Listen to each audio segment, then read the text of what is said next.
It is now my great pleasure to introduce one of my favorite authors, one of my favorite people, Hank Phillippi Ryan. And I'm just so honored that she's here. And we want to start with the latest piece of excellent news, which is that her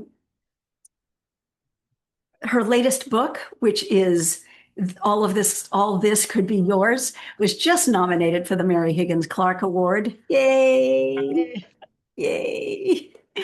I'm so pleased for you, so delighted. It's a wonderful book, and we will be talking about it coming up. Let me tell you a little bit more about Hank. USA Today best-selling author, 16 psychological thrillers, 5 Agathas, 5 Anthonys, and a past Mary Higgins Clark Award. She was an on-air investigative reporter for Boston's WHDH-TV, won 37 Emmys, unprecedented, dozens more honors. And I love how she puts this. Her work changed laws, changed lives, and resulted in millions of dollars in refunds and restitution for victims. It's a beautiful thing. She is a master storyteller. And I want to just say that she handles suspense in puzzling ways. And by that, I mean the suspense is always fact-based, but it's also fully integrated, so it's character-based. And that's very unusual. A lot of layers to the stories. She's a past president of National Sisters in Crime, now on the board of International Thriller Writers. She lives in Massachusetts with her husband, who is a nationally renowned criminal defense and civil rights attorney. And People magazine called All This Could Be Yours a nail-biting thriller. Starred review from Library Journal. I mean, come on. You are a force of nature, Hank, and it is just, I'm so delighted you're here. Thank you for spending this time with us. Well, what an honor to be here. Thank you. This is completely great. And hello to all of you. So many people are here. It's wonderful.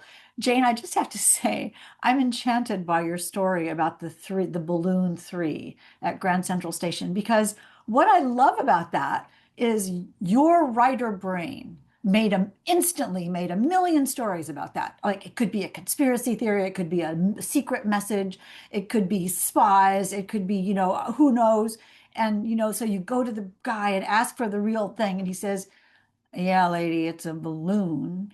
And it was just the most prosaic but sweet. And what you did was you made another whole story about it. You just didn't say, oh, yeah, you thought, oh, there's a poor little kid somewhere who doesn't know that. I wonder how his parents are going to handle that. It was his only balloon. And your brain just, sorry, but ballooned into a million other story possibilities. And I do think that's the sign of a real writer, of a real storyteller, that every little single thing has the possibility of being important in many different ways. Thank you. And that's true. But let us not forget that the overwriting lesson here is never overlook the obvious. Well, that is true. That is true. But all you have to do in the book, I mean, here we go, writing the book of it. But all you have to do in the book is have the sidekick character say, maybe some kid just lost her balloon. And then the main character says, right. I know, but what if? And then the story goes on. So I think this is a really good writing tip, is that if there is a problem in your story, or if there is something that a person would obviously ask, don't say, oh, it's more suspenseful if I just ignore it. Face that problem, face that situation, have some character in the novel report it, essentially, and then have the main character or someone dismiss it and then go on. Because the reader is thinking, maybe it's just some kid who lost their balloon. So understand what the reader might be thinking, and you don't want your character to be stupid, so have them ask the obvious question and then get rid of it. Love it. Perfect. And This is a kind of a segue into my first question. I've been promoting this webinar for months now because I'm so excited to finally get an answer to the question that has been burning in my soul about you for years Oh now. no. And I gotcha. Um, I know that you don't outline. I know that you are what is called a pantser. You write by the seat of your pants. You don't plot in advance. You don't outline in advance. You've said that you think it's related to your background as an investigative journalist, that when you are a journalist, you don't know the end of the story until you know the end of the story, if there is an end to the story. But I actually have several specific questions about this. And first, don't you get lost? Don't I get lost? What a really thought-provoking question. Um, I don't look at it as lost.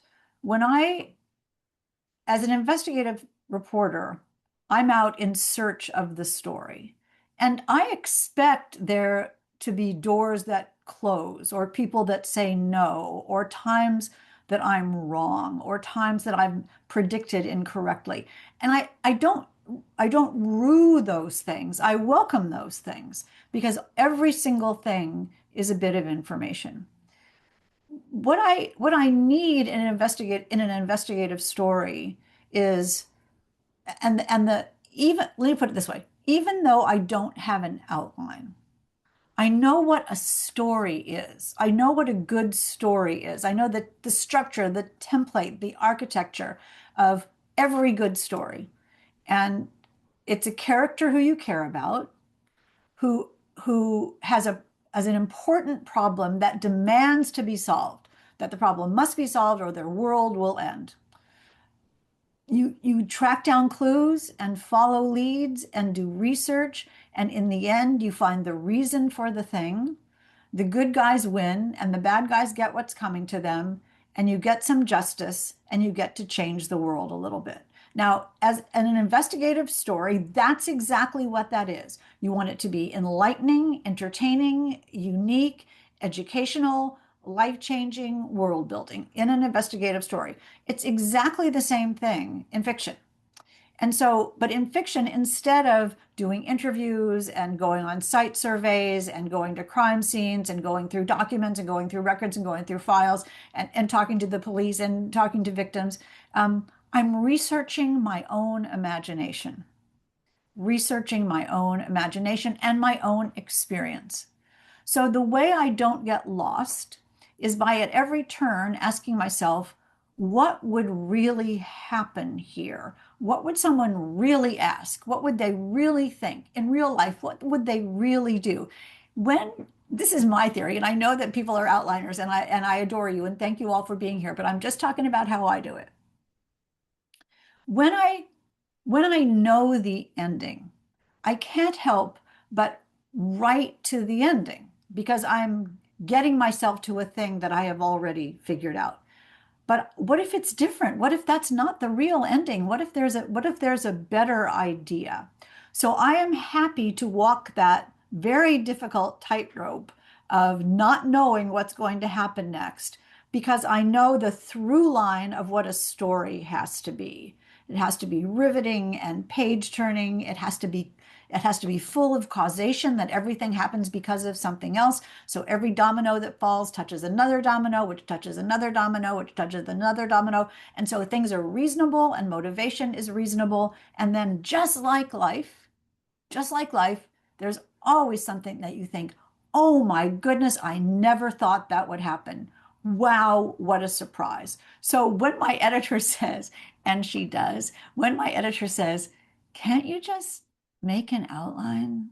And I say, no, because I say to her, how do I know what's going to happen until it happens? And it doesn't happen until I write it. So I have to write it to find out what happens. But I love your thought of do I fear getting lost?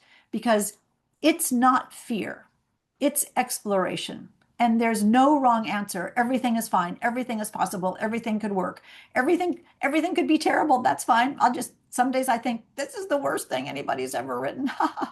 And then I just keep going because I'll fix it later. If it doesn't work, it doesn't work. I have no compunction about cutting things. I love to cut things, and we can talk more about this later.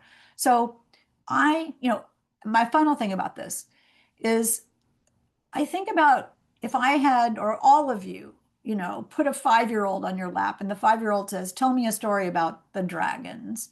You wouldn't think, oh, I don't know. Let me think about that for a minute. Let me think about who the bad guy is and who the good guy is. And let me think about the structure. You'd think, okay, once upon a time. And we all know the story. We all know the structure of Once Upon a Time. Again, it's the same. It's a person we care about with an important problem that needs to be solved. Well, there are a million obstacles that they have to overcome, and they have a goal. And in the end, the good guys win and the bad guys get what's coming to them. And our lives are different, and we learn something. And so I think I got this. This is easier to say than do, but I understand the structure of a basic story, and that's all the outline that I need. And that's not to say, parenthetically, and then I'm finally ending, there are not days when I say to myself, I would give anything for an outline. Just tell me what's going to happen, and I can write that. And then I think, nope, nope, nope, just go on. Wow, thank you. And Does I that think I answer know your the question at answer. all, Joel? I think I know the answer to the second part of this question, which was, don't you find yourself going off on tangents? And I suspect your answer is yes, and I cut it later. Well, that's interesting. And I think that's very wise. This is partly a function of experience. And they say you can only learn from experience, but what they don't tell you is the experience doesn't have to be your own. So Jane and I can tell you things that will give you the experience so that you don't need to have written 17 novels to have gotten this experience. I I have learned now, after writing 17 books, that I have learned what's going to go. I'll type some gorgeous thing and then I'll think, oh, that was great, but that's never going to last. But I'll just leave it here for now because my first drafts, such as they are, may be 120,000 words long. And the final draft can only be 95,000 words long. So I am ready and willing to cut 25,000 words. But until I'm finished with my first draft, I don't know which ones those are. Because you were talking about tangents. And sometimes, when I'm writing at least, I'll just sort of try something or drop a hint or a clue or something that I don't even know is a hint or a clue. It's just a thing. Like, she had to pick up her dog at her mother's house. And I think she has a dog at her mother's house. Okay. And then later, the dog in the mother's house becomes very important or it vanishes from the story. So if it vanishes from the story, then I know to go back later and take out the dog, if you see what I mean. I So do. And this actually gets to the question that has been burning in me to ask. How do you keep track of it all? How do you keep track of all these plot threads? yeah, I mean, let me just look and see if I have this with me right now. I may have cleaned up and put it away. I have a handy dandy, very high tech legal pad on, and after I write each chapter, I write like a scene by scene, no, a chapter by chapter list of my chapters after I write the chapter. So I write chapter one, and then I look at it and I write chapter one, day one of the book, Monday, 9 a.m., page 1 through 4. Jane goes to the store, or Jane finds the body, or whatever it is. Sorry, I always use Jane as my fallback, as my favorite name. But uh, so as I keep track, I know what time it is and I know what day it is. And as a result, I don't have 40-hour days and people are hungry and it gets dark because I know, for instance, if I'm writing a story that takes place in Boston in December, it'll be dark at 4 o'clock and the street lights will go on and people will need to have headlights and people will need to wear coats and your breath will show. So I make a post writing outline, which is just a chapter by chapter chart of everything that happens. So then it's so valuable, not only because people need to sleep, people need to eat. Um, it's dark and it's light and a day goes by. Um, and it gives people something to do. If you hit your novel and it's 8 p.m., somebody's going to say, I'm hungry. And then what are they going to do about that? It'll affect them somehow, or that it's dark, or they need their coat, or wait a minute, she wouldn't go out without her coat. It also, and you all have had this happen later, 2/3 of the way through the book, when someone says, was it only 2 weeks ago that Jimmy died? And you're thinking, oh my gosh, I have no idea when Jimmy died. When was that? But if you have a Hank chapter chart, you can go back and see, that it says chapter 4, page 11, Jimmy dies, and you know exactly what it is. That is brilliant. It's brilliant. It is so, it's simple, it's logical, it's evocative in that it has continuity on so many levels, not just time, not just behavior, but characters, which character was introduced when, and so on. I, And it says all those kinds of things. We meet Sally, or Sally tells Jimmy about the puppy. Those just little bits are so helpful because that's what gets you lost in the book. It's not necessarily going forward where you'll get lost. It's looking back where you'll get. yeah, yeah, that makes perfect sense to me. And it also, my concern had been how, how in the world does she on page 280 remember what happened on page 14 that has to be referenced? Yeah, I think that's kind of the writer magic. That is an interesting thing to think about because we have all of us have the whole world of our books in our head all the time, right? And that's one of the reasons that I try to touch my manuscript every day. Sometimes I'll say to my husband, before we go upstairs at night, I'll say, I'm just going to say goodnight to my book. And I open the manuscript and just be in it for a minute because all all of that is in my head all the time. And Yeah, if you looked at one of your manuscripts, I mean, I bet this is true.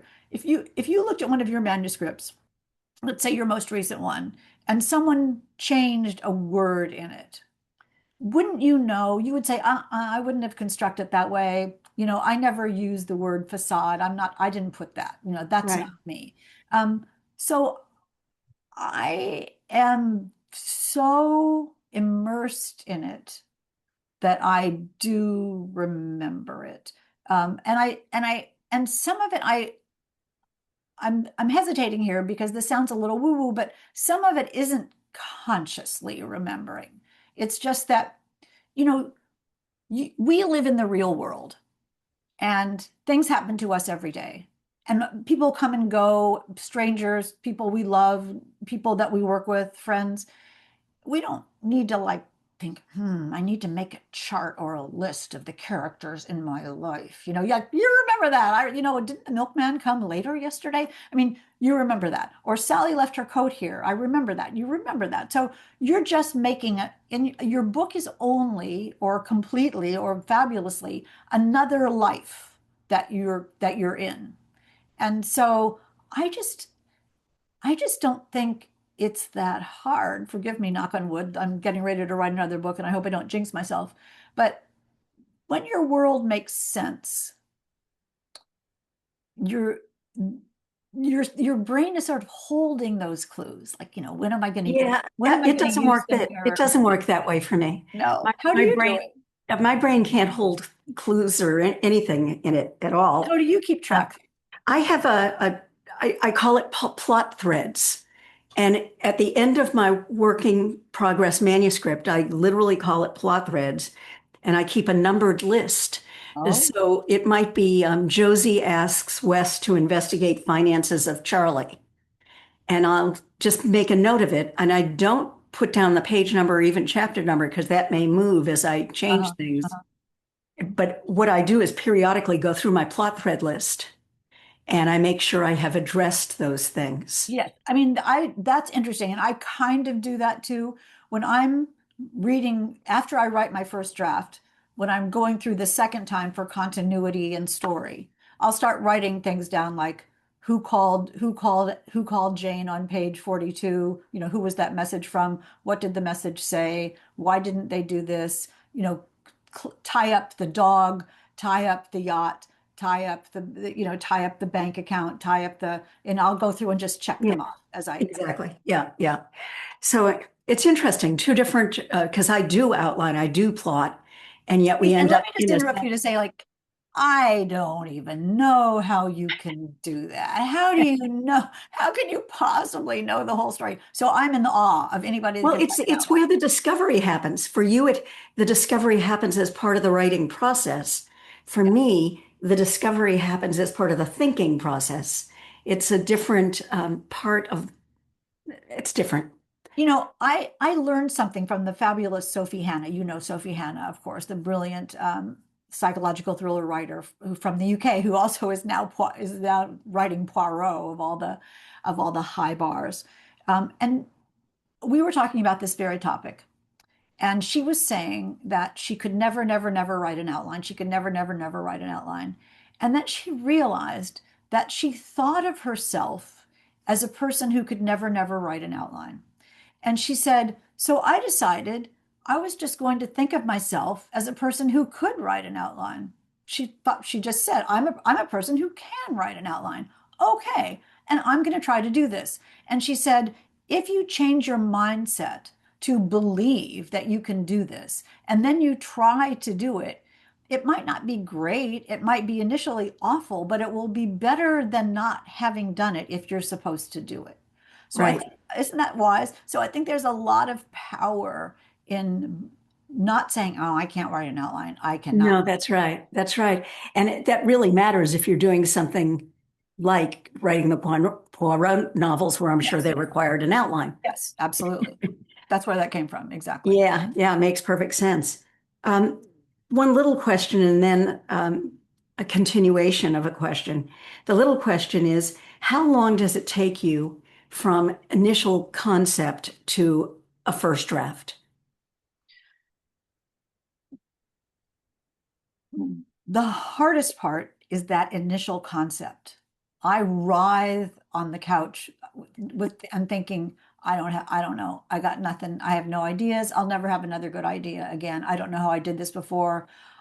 This is not going to work. I know it worked before. That was just coincidence. That was just luck. But now I'm out. In order to prevent it, I'll tell you how much time in 1 second, but in order to prevent this existential dread of never being able to have a good idea again, I actually made a file on my email that said book ideas, so that every time I had a book idea, I was going to put it in that file. And then the next time I needed it, I'd have this pile of ideas and I'd have to get to choose. So when I was getting ready to write my new book, I thought, I got my book idea file. I'm good. I went to the book idea file, empty. There was nothing. I had not put anything in it. So, and you all know how hard it is. You can't just sit at your desk and think of something. You can't think, I need a good idea right now. I need a good idea for a book. I have to think of it. You can't. That isn't going to happen. It has to just arrive. And the universe provides the idea when it is time for the universe to provide the idea. I promise you. Well, I have to interrupt just for Yeah. 1 second, because in my book, Beat the Bots, um, I do actually have a whole chapter called The Idea Fisher, Oh, some proven creativity techniques that will help you come up with worthy ideas. And that's one of the topics at the pre-con. yay. All right. Sign me up. Sign me up. Because I'll be at Malice, of course. I because sometimes asking the universe, although it's wonderful, is not totally reliable. There are times when I think, anytime now, anytime, I'm ready for this. I'm ready. So far, so good. I'm knocking on my little Do wooden you, do you desk. get a contract without the idea, or do you have to come up with a concept first and then? So far for 17 books, I've had to come up with a pitch without the ending, because I don't know the end, and they've all given up on me now. They just say she doesn't know. It'll be fine. But I just have to come up with a pitch for it. And that's Is all. That's not a long synopsis. That's more like Amazon Okay. copy, or would you Yeah, say? it's the back cover copy sounding like Mhm. it's like a tease, a temptation with the main character and the main problem and the main obstacle, and sort of some some line like, well, don't tell because it's just us, but some like some line like, and in the end, she realizes what's really important and that sometimes sacrifice will allow you to have new worlds revealed and everyone's lives will be changed forever. That kind of thing. Like, of course it is. I mean, because I always laugh and say, and this is so That's great. parenthetical, will Jane find out the killer before it's too late? And I'm like, yeah, she will, because there wouldn't be a book if that wasn't the problem. So, there are things you just have to do. It's all, it's such a joy. We're so lucky to be able to do this. Yeah, And absolutely. so much fun to be able to talk about the process. So, how long does it take from the beginning? I, because I'm under contract, it takes 8 months, I would say, from the initial idea, 8 months from the initial idea to the really gorgeous, almost finished draft that my editor has actually that we've talked about a couple times. So I would say Wow, that's quick. yeah, I'm surprised by that. I mean, if I had a year would be better. And it's in the process for a year. Once it goes to the publisher, then there's the copy edits and the proofreading and the final edits and the super final edits. So it gets a little changed. So the whole thing takes a year, a total year. But for me, it takes about 8 months. Now, last year at Malice, you told me that you're 107,000 words into a 90,000 page book and you didn't have an ending. Yeah. But Bobby I did. will, you said. And I just, I love that concept. I understand you write long. Do you not begin the reduction process until you know the ending? Uh, yes and no. Uh, Generally, I do not begin the reduction process until I know the ending because I don't know which of those things at the beginning are going to matter, which of those things at the beginning are going to be on the plot thread of that ending. And I don't want to dump something that was actually prescient and that I should keep. But I do start cutting when I feel that things are redundant, uh, that if I've already that my here's the way you can tell a pantser. And this is what I cut, Jane.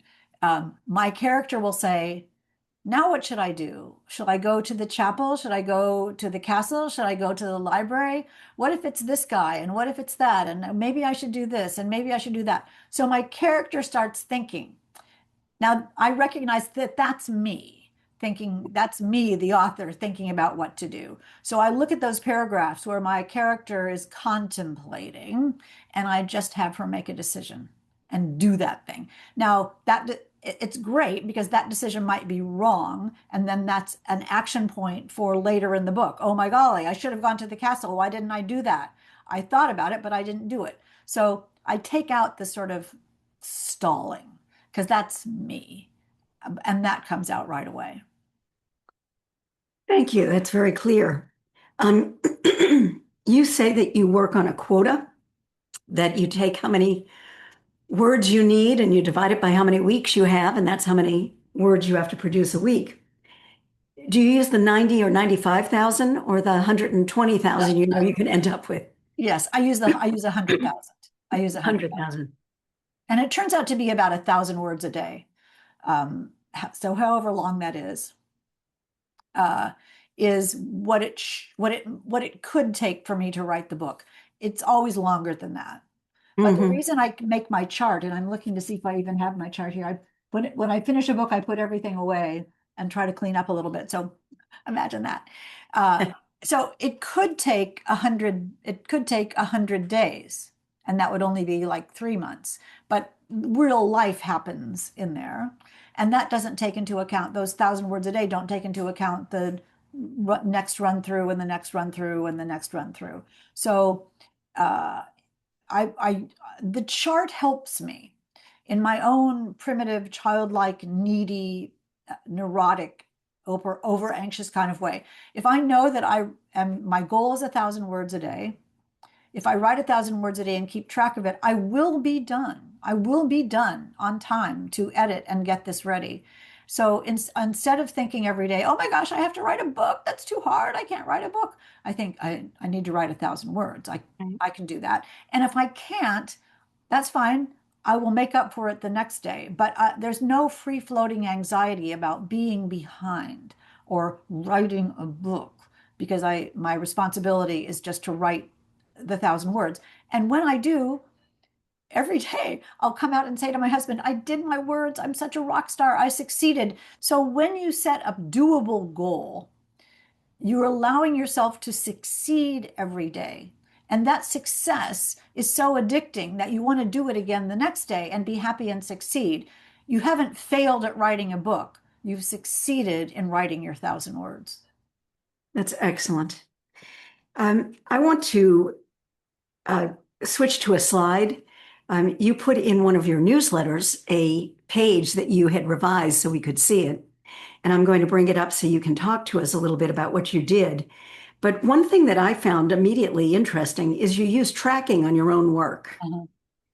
So when you see this, talk to us about that, why you do it that way. So you are only working with one draft. Yes, I'm only working with one draft. The reason I use tracking, oh, I'm just admitting so much to you, Jane, that it should be so very private. The reason I use tracking is that it lets me see that I have done work. And I say, look at that. See, look how hard I worked on this. I really made some changes here. And that is proof of my existence. It is really just another element of my neuroses, I think, or No, it sounds like you have built in such an affirming element to your process. yes, I think, think thank it's you. That's a wonderful. lovely way of putting it. That's a lovely way of putting it. It is, I am reassuring myself that I am doing this and that, look, I made it better. Here is clear evidence that I have made this better. Yeah, yeah. So what we have here are some revisions and some additions. Those are the different colors. Yeah. Yeah. The And the green is when I have taken something that was in a different place and moved it. So I may have, like, what we were talking about causation before and about cause and effect. And sometimes if sometimes if I see that someone has reacted to something that hasn't happened yet, yeah, yeah, I move it. got it. This is a very seriously edited page. There's no question about that. Um, yes, and some of the edits are very small. Some of the edits, for instance, I said there you could see one that it says something like I pointed to the Kalinskis and then that was changed, and then I pointed to the Mortensons. I probably had taken out house. I pointed to the Kalinskis' house and I pointed to the Mortensons' house. We know that they're the houses. We've met those houses before, so I don't need to say the word house again. Yeah, yeah. And I do that because I have a software called Speechify, where I have Speechify read my pages out loud to me.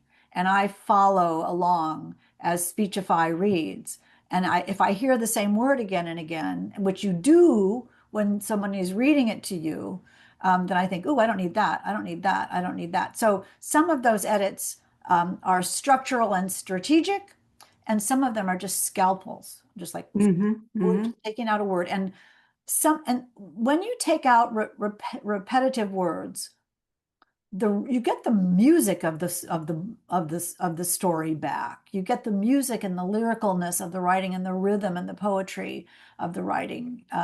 When it's clogged, because sometimes we sometimes we type things that we don't even know we're typing.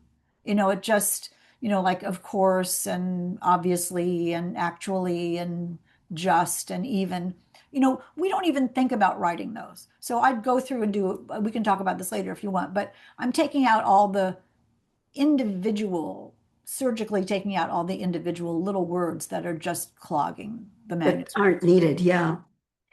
Um, You once told me that all of your books have themes, but that you don't necessarily recognize it until you're about three-quarters of the way through. Yeah, that's true.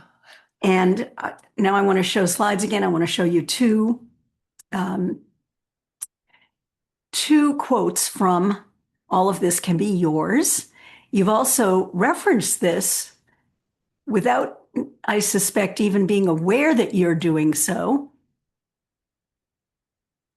twice today. So, how interesting is that? And here we go with number one.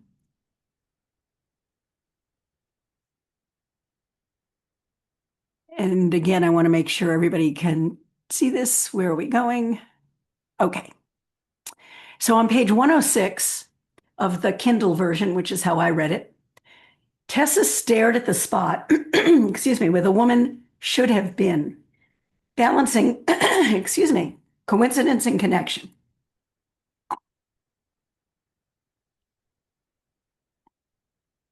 Just because something seemed connected didn't mean it was connected. Tessa was good at finding connections. That's what successful storytelling was all about. How in a novel, one thing related to another, and how one thing happened because of another, causation. But sometimes in real life, things were coincidental. Yeah, I mean, I think this is funny because one of the things, the main character in All This Could Be Yours is an author with a successful novel, a debut blockbuster successful novel, and she's on book tour. And she begins to realize that she has a stalker who's following her to her bookstores and libraries on tour, even on airplanes and in hotels. That's essentially the only settings of All This Could Be Yours. It's a book tour turned into a nightmare. Um, so Tessa has to figure out what it is that's happening. Why is her life suddenly so scary? And who is stalking her? It's a very meta story because my book is called All This Could Be Yours. And I've been an author on book tour talking about a book called All This Could Be Yours, which is about an author on book tour talking about a book that's called All This Could Be Yours. So it's really funny. It's also super meta because Tessa uses her skills as a writer to understand what happens in her real life. Because real life is just like a novel, if the novel is good. Real life is just like a novel. So she's thinking about essentially if she were writing this as a book, what would be the answer? Causation. What was it that happened that caused this stalker to Right. be there? On the other hand, this scene is Tessa looking at a phone picture of an audience. You know how authors often take the audience pictures and say, "Hold up your books." So Tessa has asked her audience for the class photo, like she always does, where you're supposed to hold up your book. And she says, "Don't put your book in front of your face. I want to see your face." Because she's actually looking to see if the same person has come to multiple book events. So now she's looking at a place where the person she suspected, she's looking at the chair where the woman she suspects of being the bad guy, she thought was sitting, and the woman has bent over and not been in the picture. So her thought is maybe she's hiding, or maybe she bent over to pick up the pencil that she dropped. It might just be a coincidence that that's Right. where the person was sitting. So she's using her writing and storytelling skills to solve a problem in her real life. And now think about this.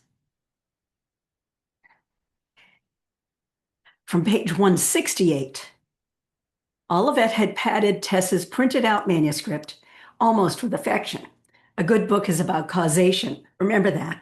Something happens because of something else. Yes, and Olivet is her editor. And so this is in a sort of didactic moment of her telling her what about causation, which again is one of the paramount thing in a book. But also at this point in the story, when Tessa is worried and wondering if she's just paranoid about being followed, or about being stalked, her editor is inadvertently telling her this is not coincidence. Everything happens because of something else. And Tessa responds by thinking, what is it that happened in my life that is the cause of this? I think that's so great. And the reason I consider it thematic is because it is one of the most important lessons, I think, of adulthood, Oh, that you do something, there's going to be consequences. Every decision sends you in a certain direction, even a non-decision. You decide not to decide, I'm going to table it. yeah, Well, that's a 100%. I so decision. agree. And it's interesting, we were talking earlier about where ideas come from and how what the spark is. And my first standalone, Trust Me, came when I was reading an article about Mark Sanford, the ex-governor of South Carolina, who was off, told his constituents and his family that he was out hiking the Appalachian Trail when he was actually off with his secret mistress. And and no, no, this is my book, The Other Woman, and makes more sense. The Other Woman. And I started thinking, why would someone be the other woman? Who would do that? That's such a ridiculous, destructive thing. And then the last line of this article said, you can choose your sin, but you cannot choose your consequences. And I thought, oh, my book, my book, my book. And from that line, that's where the other woman, my Yeah, book, The Other Woman, came from. that's And so great. it's all about consequences. Exactly. I have 1,000 more questions, but I want to open it up Oh, and yeah. take Oh, time questions went by so quickly. from everyone else. John, you're up. Okay, so we have quite a few questions here. We'll see what we can get to here. Let's see. Someone wanted to know, do you work on more than one book at the same time, Hank? Um, who's asking this? Can you tell me? Because I really want to let me see if I can see here because I've got It this too. actually says anonymous, Oh, so anonymous. Okay, anonymous. Do I work on more than one book at a time? Uh, here's a Hank answer for you. Yes and no. And Jane will understand this as well, and you will too, is that I may be working on the first draft of one book and the final edits of another book at the same time. Or I may be thinking about what the next book is going to be. And so, for instance, right now we're talking about All This Could Be Yours, which is my book that is out now. But my brain has just almost left the book that comes out in September, Mother, Daughter, Sister, Stranger, which doesn't even have a cover yet, and this comes out in September. So this story is filling my brain now because I'm still in the final copy edits of that. But I have to make a proposal for another book, like now. And so my other part of my brain is thinking about the character and the world in the book that isn't written yet. So I do work on three books at a time, but in different stages of And those in books. different ways, different Yeah. parts of your brain. Yeah. So Jane, when you're talking about things and All This Could Be Yours, that's sort of 3 books ago to I me. know it's like, And I think, oh, that's good. I never she did that. I'm like, wow, who thought of that? And so it's kind of great to be very distanced from it because it is just, I love this book. I loved writing it. It was this is a jinx, but this was the easiest book I've ever written. All This Could Be Yours. And this is the hardest. wow. That one almost killed me, but every book is a different experience, isn't it? John? okay. Someone says, how important is it to be accurate about police procedure? I often run into roadblocks with the cops in my books, despite being a former investigative reporter myself.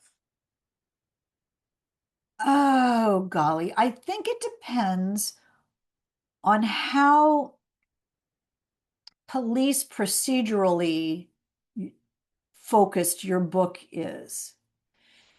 If your main character is a law enforcement officer, it's got to be really accurate. If your main character is an observer of a law enforcement officer of some kind, it can be less accurate because some of that knowledge, some of the observance is going to be from his or her point of view, and how they understand what law enforcement is doing, or what they might be doing, or what they might be thinking, is all from that character's perspective. if your main character is a law enforcement officer in any way, um, I think it is super wise to figure out what someone would really do or what the rules really are. Um, Knowing, and this is the slippery slope, the good news and the bad news, is that every law enforcement officer may know the rules and may not care in any given situation. And so you're playing with that as well. My husband is a criminal defense and civil rights attorney. And there is not a day that goes by when I'm writing when I don't go into his office and say, "Sweetheart, I have the legal question of the day. Can a police officer do this? Can an FBI agent do this? What would a judge really say?" So I don't go too deeply into it, although I have written police officers as main characters. My whole Jake and Jane series has a Boston police detective as a main character, but they still are still hovering high over police procedure. Yeah, and Just enough to make it feel real. yeah, exactly. And I just want to jump in with a comment that my brother-in-law is the head of criminal investigation in Maryland, in a county in Maryland. And I asked him how hard it was to get a search warrant. And every jurisdiction is different.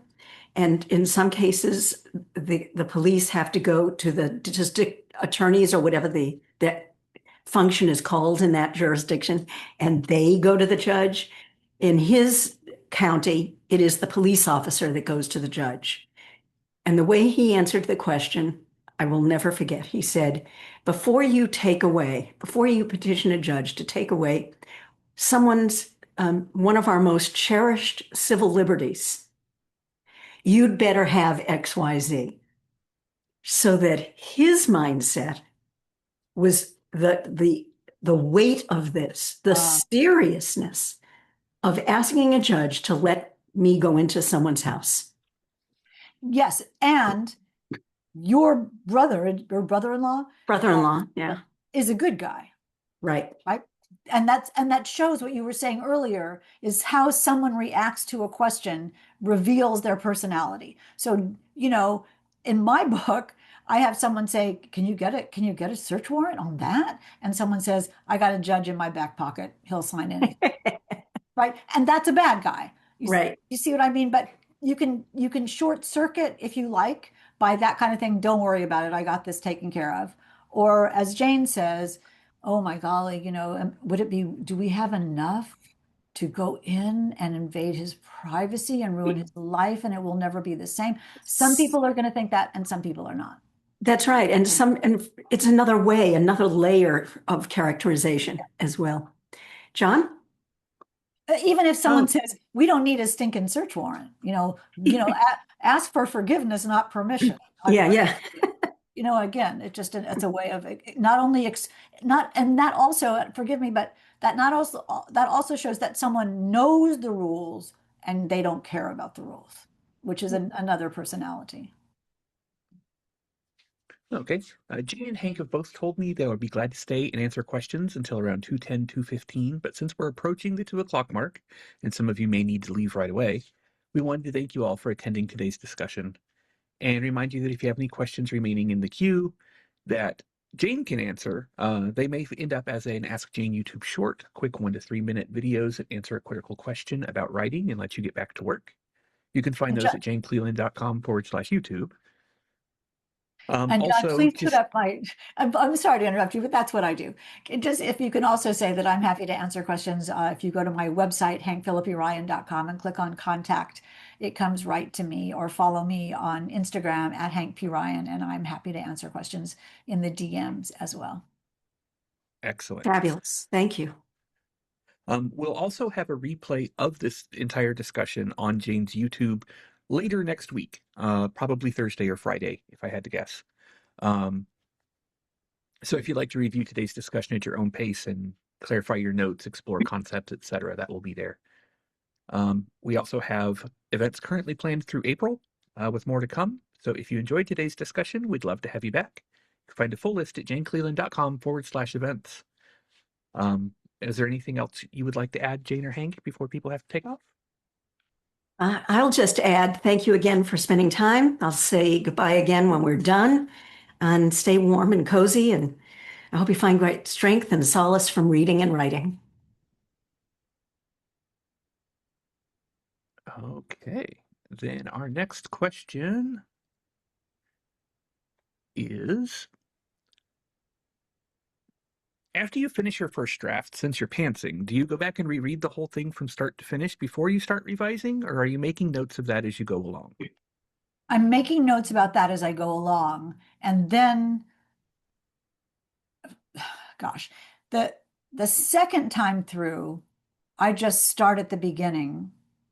Because think about what a different person you are when you know what you have and what the end of the book is and what happened, and that you've discovered what your theme is. Oh, friendship, oh, loyalty, oh, trust, oh, sisterhood, fidelity, whatever it is.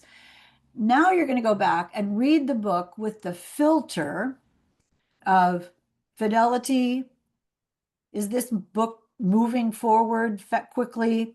Do I have residual facts and unnecessary stuff in here? Is it in the right order? Have I given people enough information? Have I put things in that can't be true? Have I given information in the proper order? Does it make sense? If I know some backstory of a character that I haven't put in the book, maybe I should clarify. I try to be, and holding these two things in my head at the same time, I try to be the person who knows the most about this book, as well as the person who knows the least about this book. What if I just picked this up and started reading it? Would there be points when I would think, who's that guy? Or what? She never said anything about a gun. And I think, oh, yeah, I didn't put that in. So I'm juggling the second read through, starting from the beginning, is really juggling all those kinds of continuity, understanding, clarity, seamlessness elements. That's what I go through. And yes, I do start at the beginning. Do you work with any beta readers or developmental editors at any point in the process? No, Jane, I've been a television reporter for 40 years, and I've written thousands and thousands of stories. And I've had, producers, editors, executive editors, news directors, lawyers, special projects people, who are saying, what if you did this? Or what if you started with this? Or can it be funnier or more investigative-y? Or can it be 10 minutes long? Or can you cut that 10-minute story to 2 minutes? And I can do that. But now when I'm writing my novels, I'm thinking, this is me. I'm going to do this, and forgive me, and do not ever say that I said this. But at some point, I don't care what you think. I'm so sorry. I don't care. I know what I'm doing here, and I'm gonna make good decisions. I completely embrace my editor at the publisher. Now, she's a genius, and I would never put a book out without having the fabulous, knowledgeable, brilliant, genius, fantastic, beyond I can't even tell you any words, editor be a collaborator on the book.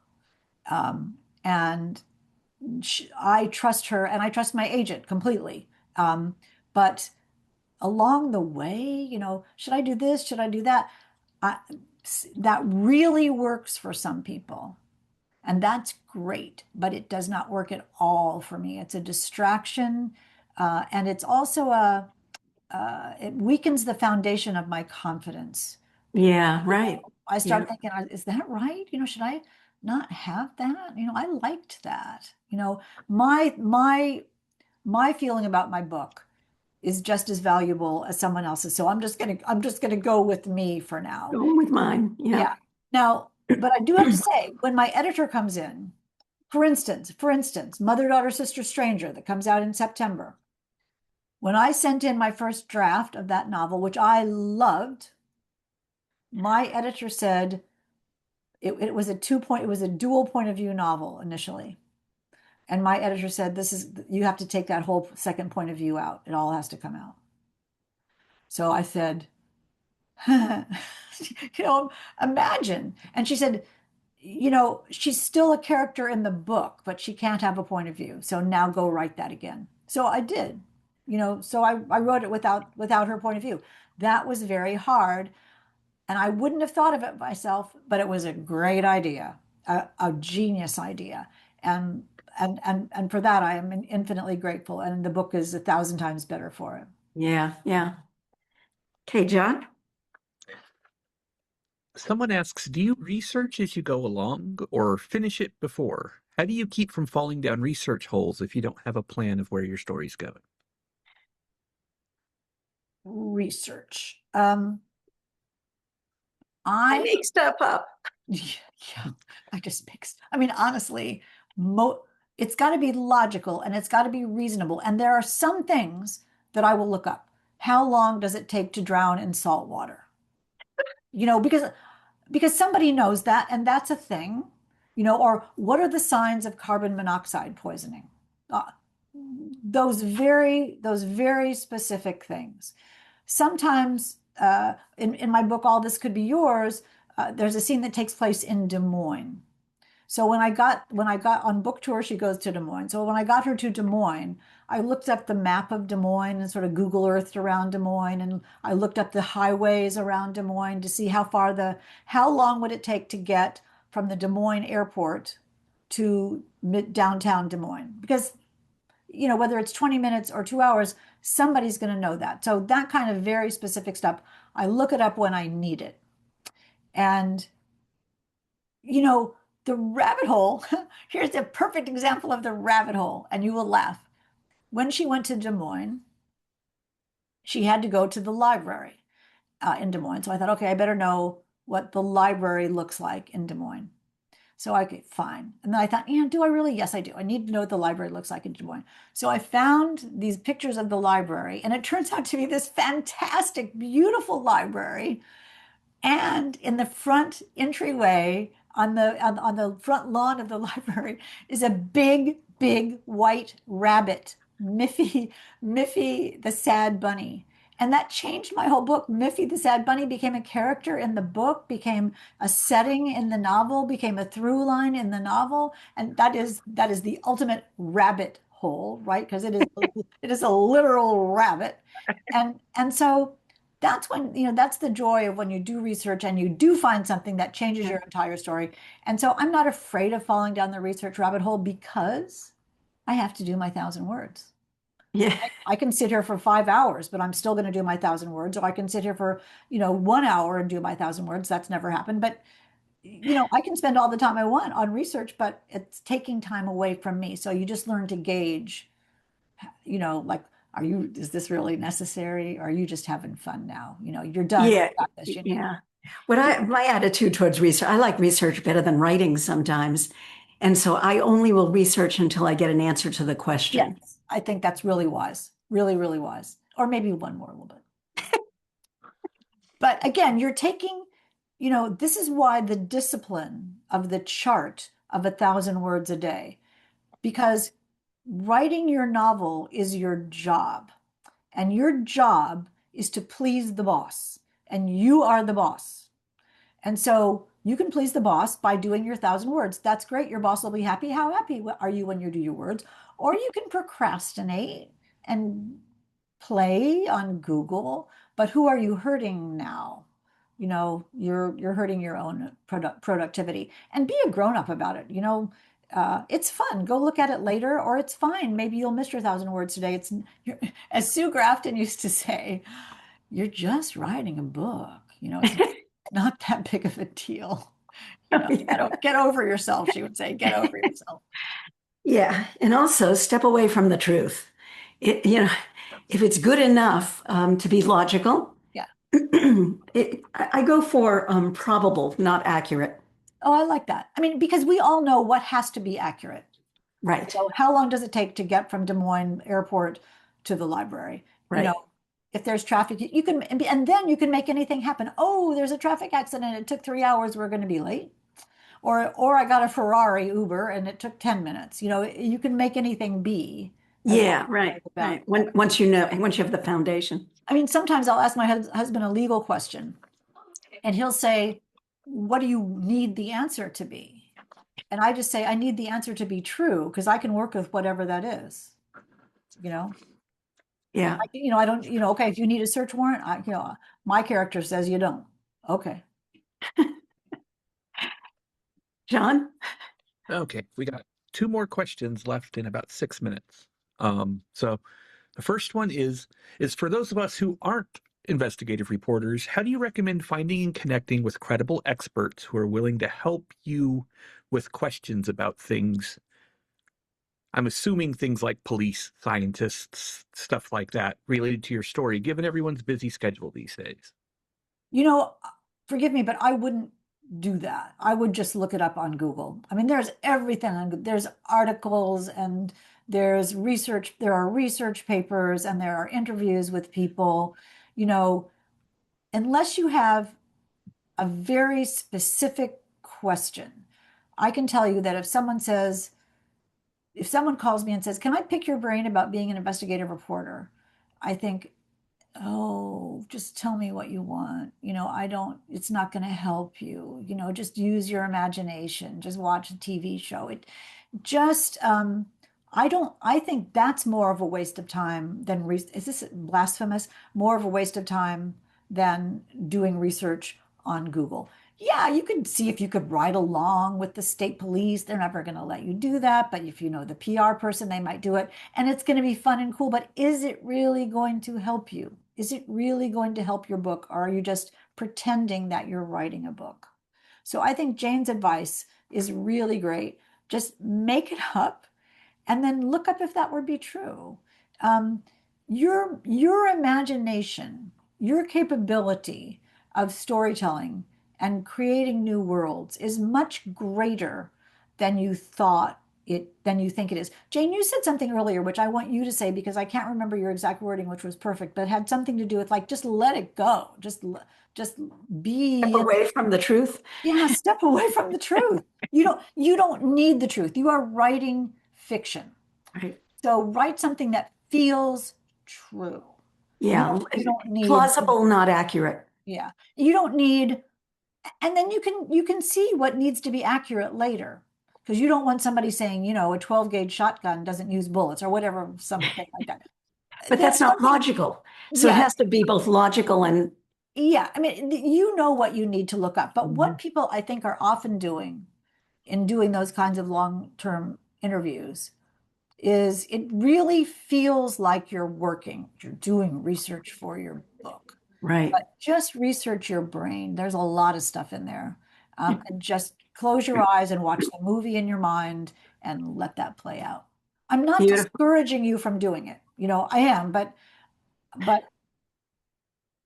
people are so busy and they're not going to really tell you generally what it is like any better than you could do it with your own imagination. That's great. So we have one more question. Okay.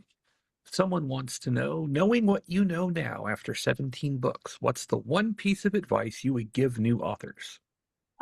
Let me answer really quickly. Can I attend the back room without being on camera? Says anonymous. Absolutely. It's the camera in the back room. Our panel show every monthly. Look it up, thebackroom.org. If you could put that in the chat, John, if you have a minute.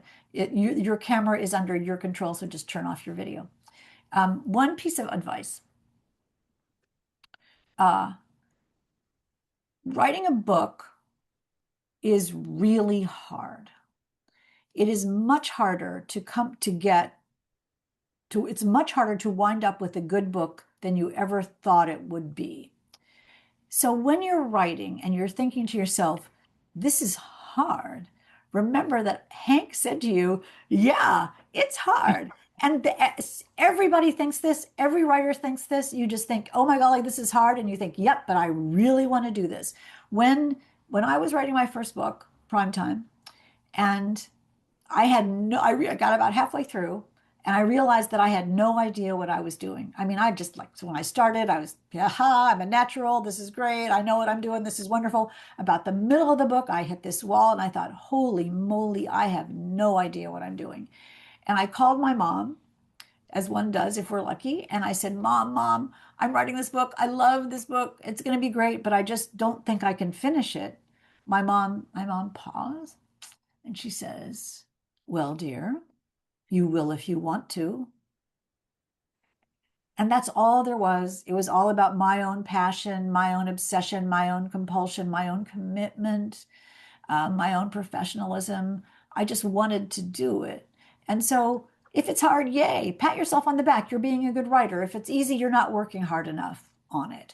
But the joy and the delight of following your dreams and writing that book you always wanted to write, wouldn't you want to feel that way? And you have the power to make yourself feel that way. You have the power to succeed. We all do. You just have to do it. You just have to do it. So sit in your chair and write your 1,000 words and count your blessings for how lucky you are to be able to do this. Oh, Hank, do you prefer the standalones? You must, because you haven't started another series. So why do you prefer the standalones? I prefer the standalones because, and you face this problem, and I don't know how you continue to do it so gorgeously, but in a series, it's wonderful because you have the world of your main character and all the people who are in it, and then in come new characters every time and new problems, and then they solve the problem, and then that wonderful troupe of happy people, Josie goes on to solve the next mystery or whoever. On the other hand, and your readers know that Josie is not going to die. No matter what happens, the mortality of your main character is never really at stake because she's going to come back in book 42, and everybody knows that.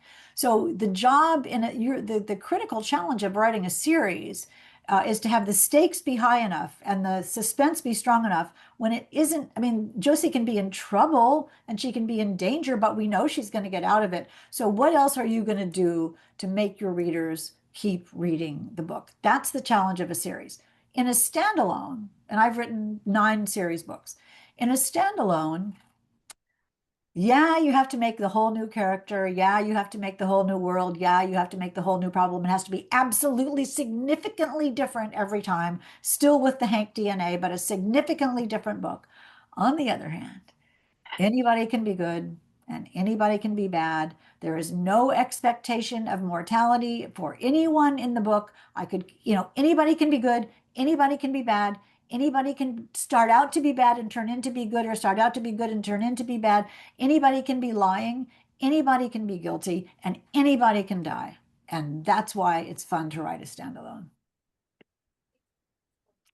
I could listen to you all day. Hank, I just can't thank you enough. You're so generous with your knowledge and information, and you're just a force of nature. And Oh it's my just goodness. a What an pleasure honor to and be an here. honor to know you. Thank you. What an honor to be here. You have hit it out of the ballpark. You're incredibly generous and incredibly intelligent, incredibly knowledgeable. And the idea that you are so generous to share this with everyone is quite astonishing. I'm really grateful to be here. Thank you, Hank. And everybody, I wish you great success. I hope that you find great solace and strength from reading and writing. And I look forward to seeing you next month. Take care, So everyone. you too. Lovely to see you. Thank you, Jane.